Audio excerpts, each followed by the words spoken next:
All right, Phil. So this is what I told you that I did. I actually took out the elbow from my overflow box, this 90-degree elbow, and I actually put a slit in the top.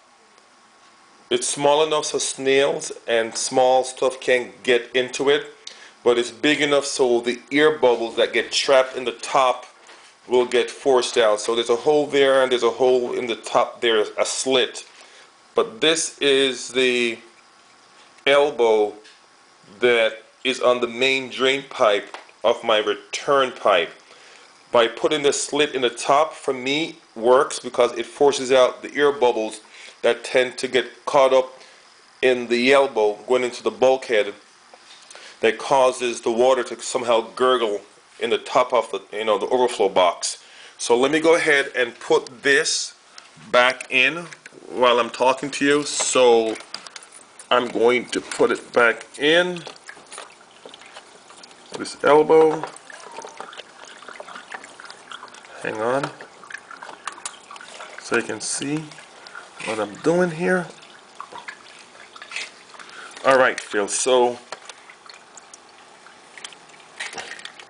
the elbow is in. So let me zoom in real quick so you can see what I'm talking about. So there is the elbow. It is sitting below the water surface. And if you'll notice right here, here's my other drain pipe right here. There's absolutely no water that is going into it.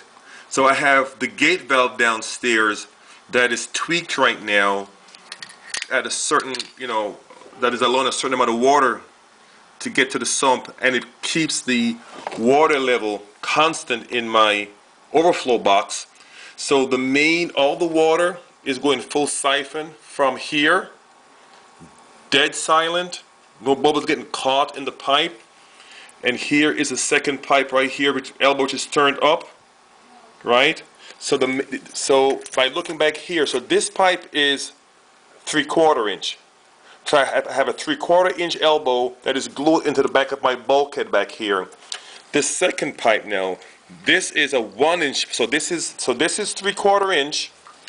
This is 1 inch, and this is 1.5 inches.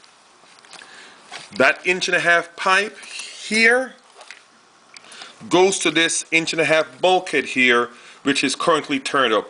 Water never gets into here unless this pipe is clogged and this pipe is clogged. So right now, 100% of my flow is going through here.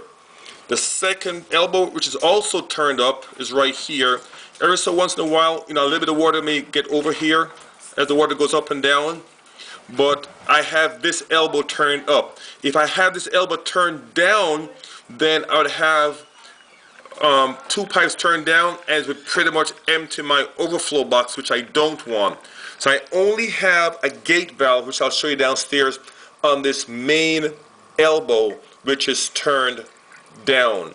And I got the air bubbles out by, again, putting those slots in the top of the elbow. So here are my three drain pipes. One is 3/4 inch, one is 1 inch, and the big one is 1.5 inches, which, God forbid, if the other two pipes get clogged, again, having 3 drain pipes is an overkill, but it works for me. So now let me take you over to my return spout. As I was telling you, if you notice right here, there's my drain pipe. I have no drilled hole in it. If you notice that the drain pipe, or I'm sorry, the return spout is actually about 10% of the top of the drain pipe is outside of the water, is on top of the water surface, I should say. So when the return pump is turned off, it breaks siphon almost immediately. So it's not really deep down in the tank, because the deeper down it goes, the more water it's going to drain. So I have my return spout right at the top of the water surface. A better look at it is like right here. If you look, you can see it right there. It's just I took off the diffuser.